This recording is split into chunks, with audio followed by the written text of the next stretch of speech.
नमस्कार दोस्तों, कल जो के चमत्कार संतों की वाणी में आप सबका स्वागत है। दोस्तों, हम आपको पहले ही बता चुके हैं कि इस साल 2023 में अधिक मास पड़ने के कारण यहाँ पर 24 नहीं 26 एकादशी पड़ रही हैं और इस शुभ संयोग में भगत जन व्रत करेंगे, पूजा करेंगे। इस साल अधिक मास होने के कारण एकादशी अधिक है और अधिक मास का जो समय है वो 18 जुलाई से शुरू हो चुका है और वो 14 अगस्त को समाप्त होगा। इस अधिक मास को पुरुषोत्तम मास या फिर मल मास के तौर से भी जाना जाता है। एकादशी का व्रत श्री हरि विष्णु को समर्पित होता है और अधिक मास भी श्री हरि विष्णु को समर्पित होता है, तभी तो इसे पुरुषोत्तम मास कहते हैं। जब भी 3 साल बाद अधिक मास पड़ता है तो अधिक मास में 2 जो एकादशी आती हैं, एक पद्मनी एकादशी और दूसरी परमा एकादशी। हम सब ने मिलकर पहले पद्मनी एकादशी का व्रत रखा और अब आ रही है परमा एकादशी, जिसके बारे में थोड़ा सा भक्त जनों को संदेह है कि वे 11 अगस्त को व्रत रखें या फिर 12 अगस्त को। तो हम इसी की संदेह का निवारण करने के लिए आपके लिए ये वीडियो लाए हैं कि इस एकादशी का समय, दिनांक, महत्व और कथा क्या है। आइए अब हम परमा एकादशी के बारे में बात करेंगे, लेकिन उससे पहले मेरी वीडियो को लाइक करना ना भूलें और इसे पूरा सुनें। और फिर आपको ये वीडियो कैसी लगी इसके बारे में कमेंट बॉक्स में कमेंट करना बिल्कुल ना भूलें। तो आइए चलते हैं हम अपनी वीडियो की तरफ। तो दोस्तों, परमा एकादशी की बात करें तो साल 2023 में अधिक मास के शुक्ल पक्ष की एकादशी तिथि पर परमा एकादशी व्रत पड़ रहा है और ये तिथि साल के 12 अगस्त 2023 दिन शनिवार को व्रत रखा जाएगा। पंचांग के अनुसार देखें तो अधिक मास के शुक्ल पक्ष की एकादशी तिथि जो कि 11 अगस्त को सुबह 5:06 पर शुरू हो जाएगी और अगले दिन 12 अगस्त को सुबह 6:31 पर समाप्त हो रही है। इसमें पूजा का समय 12 अगस्त को सुबह 7:28 से लेकर सुबह 9:07 पर रहेगा। क्योंकि सूर्योदय तिथि मान्य होने के कारण एकादशी का व्रत 12 अगस्त के दिन शनिवार को रखा जाएगा और इसका पारण 13 अगस्त को सुबह किया जाएगा। व्रत का पारण 13 अगस्त को रविवार को सुबह 5:49 से लेकर सुबह 8:29 के मध्य में किया जाएगा। इस दिन द्वादशी तिथि का समापन सुबह 8:19 पर हो रहा है। द्वादशी तिथि के समापन से पूर्व एकादशी व्रत का पारण कर लेना चाहिए। दोस्तों, अगर आप ये व्रत ना रख पाए तो फिर 3 साल बाद आपके पास ये मौका आएगा कि आप परमा एकादशी का व्रत रखें, क्योंकि ऐसा माना जाता है कि जो व्यक्ति भी इस परमा एकादशी का व्रत रखकर भगवान विष्णु की विधि पूर्वक पूजा पाठ करता है, उसे धन और वैभव की प्राप्ति होती है, वह पापों से मुक्त हो जाता है, जीवन के अंत में उसे सद्गति प्राप्त होती है। इस व्रत को कुबेर जी ने भी किया था और इस व्रत को करने से दरिद्रता दूर होती है। दोस्तों, हम चलते हैं अब आगे कि इस एकादशी व्रत का महत्व क्या है। यदि आप धन संकट से गुजर रहे हैं या दरिद्रता से परेशान हैं तो आपको परमा एकादशी का व्रत करना चाहिए। इस व्रत को करने से धन संपत्ति की प्राप्ति होती है, जीवन में आर्थिक संपन्नता आएगी। इस दिन भगवान विष्णु की पूजा करते हैं ताकि उनकी कृपा से दुख दूर हों और भगवान विष्णु की शक्ति तो माँ लक्ष्मी है, जिनके बिना इस संसार का कोई भी कार्य पूर्ण नहीं हो सकता। भगवान विष्णु के साथ माँ लक्ष्मी की पूजा करने से घर में सुख समृद्धि बनी रहती है और भगवान विष्णु की पूजा करने से व्यक्ति को मोक्ष की प्राप्ति होती है। और फिर अधिक मास के देव तो भगवान विष्णु ही हैं। परमा एकादशी को अगर हम उनकी पूजा करते हैं तो ऐसे में ये व्रत सभी सुखों को देने वाला है। अब हम आगे जानेंगे कि इस दिन हमें कौन सी कथा सुननी चाहिए।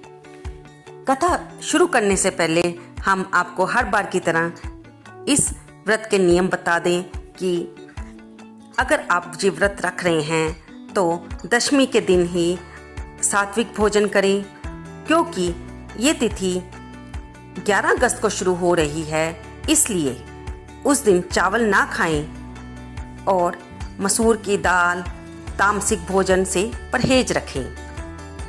फिर 12 अगस्त को ब्रह्म मुहूर्त में उठकर गंगा जल मिले पानी से स्नान कर लें और अगर आप किसी पवित्र नदी पर स्नान करने जा सकते हैं तो अवश्य जाएं। उसके बाद पीले या लाल रंग के या गुलाबी रंग के वस्त्र पहनकर घर के पास के मंदिर में जाकर भगवान विष्णु की षोडशोपचार यानी कि धूप, दीप, नैवेद्य, फल, फूल, माला से पूजा करें और उन्हें नैवेद्य अर्पित करें।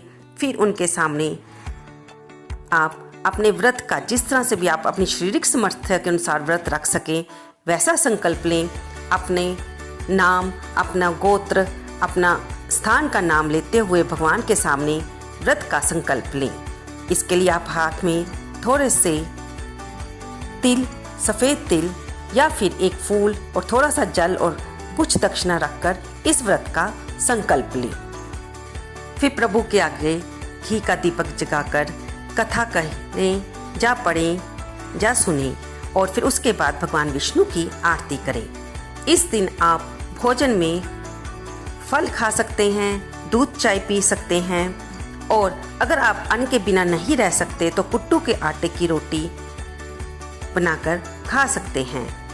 और अगर आपके पास इतना समय नहीं है, क्योंकि आज सभी लोग अपने अपने कार्य में व्यस्त हो जाते हैं, सभी काम पर जाते हैं, तो अगर आप घर के पास के मंदिर में नहीं जा सकते तो घर के मंदिर में ही भगवान के सामने उनकी पूजा करके व्रत का संकल्प ले लें और फिर शाम को भी इसी प्रकार भगवान के सामने घी का दीपक जगाकर भगवान के सामने अपने व्रत में जाने हो जाने वाली भूल चूक के लिए क्षमा प्रार्थना भी करें। इस दिन शाम को माँ तुलसी के पौधे के आगे दीप दान करना बिल्कुल ना भूलें। और दोस्तों, इस दिन तो पड़ ही शनिवार रहा है, तो शनिवार को पीपल के पेड़ पर दीपदान करना बहुत ही शुभ माना जाता है। इसे आप बिल्कुल भी ना भूलें, यानी कि तुलसी और पीपल पर इस दिन शाम को दीपदान अवश्य करें।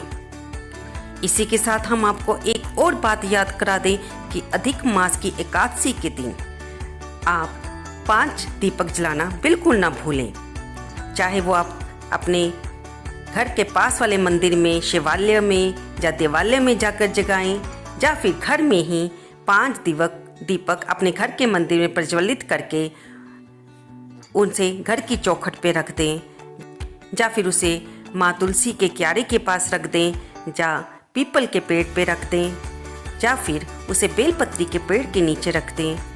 ऐसा करने से आपके घर में सुख समृद्धि बनी रहेगी, घर में बरकत आएगी। हम आपको समय समय पर जो भी उचित होता है वो बातें बताते रहते हैं कि सनातन धर्म में हमारे लिए जो भी परमात्मा की पूजा का विधान बताया गया है, हम वही आपके सामने लाते हैं। इसमें कोई भी संदेह नहीं है कि ऐसा करने से हमारी भगवान के प्रति श्रद्धा बनी रहती है और हम अच्छे कार्यों में लगे रहते हैं, हमारा मनोबल बढ़ता जाता है और हमें अपने इष्ट देव की कृपा और उनका आशीर्वाद प्राप्त होता है।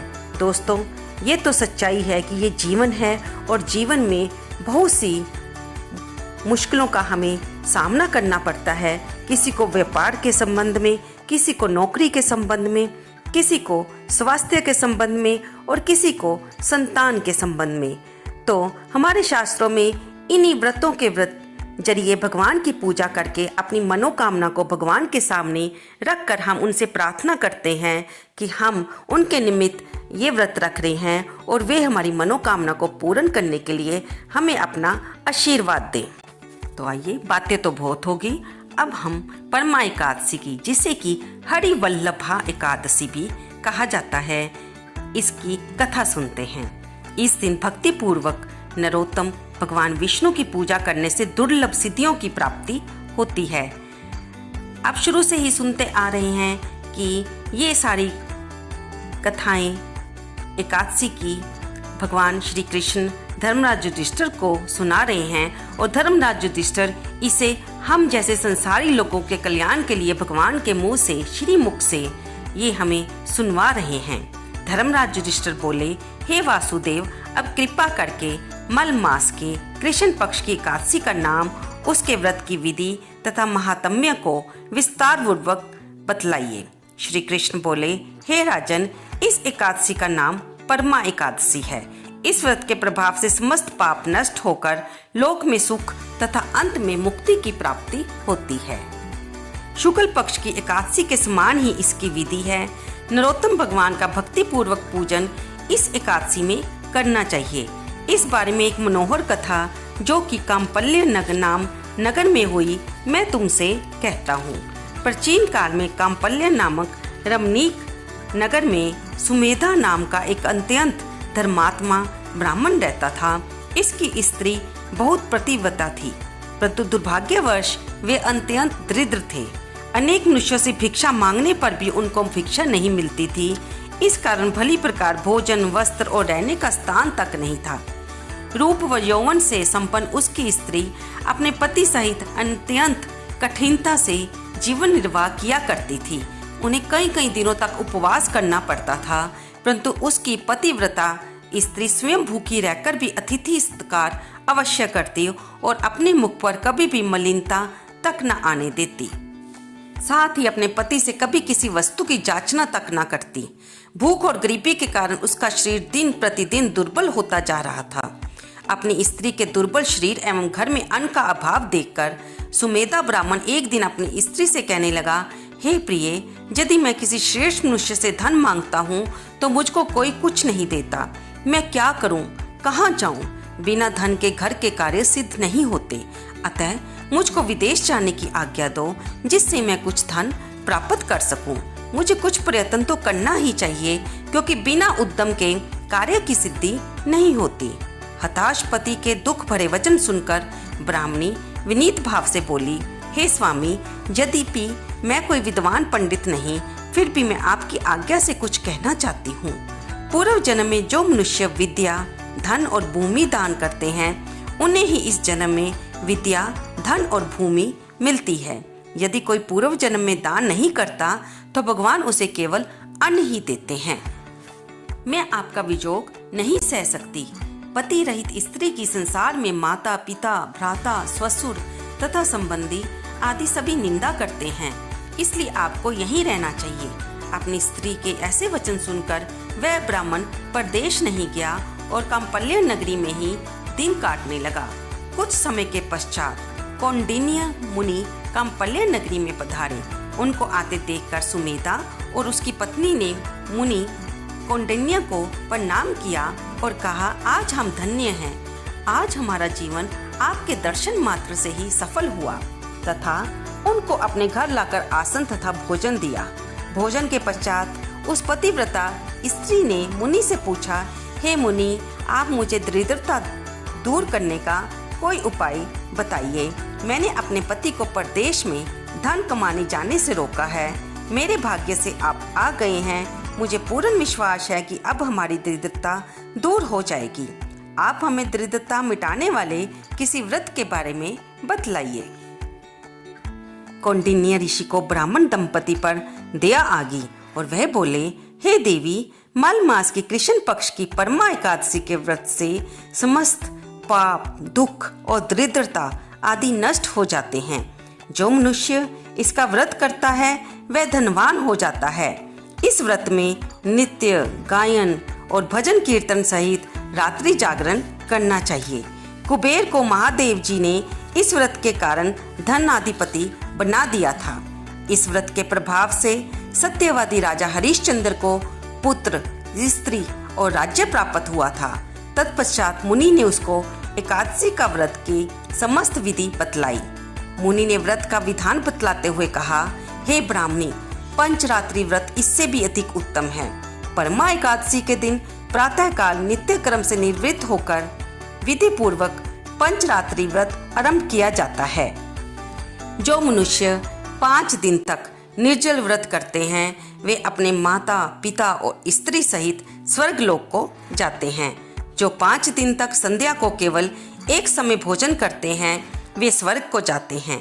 जो मनुष्य स्नान करके 5 दिन ब्राह्मणों को भोजन कराते हैं उन्हें समस्त संसार को भोजन कराने का फल मिलता है। इस व्रत में जो घोड़े का दान देता है उसे तीनों लोक दान करने का फल मिलता है। जो मनुष्य उत्तम ब्राह्मण को तिल सहित दान करते हैं वे तिल की संख्या के बराबर विष्णु लोक में रहते हैं।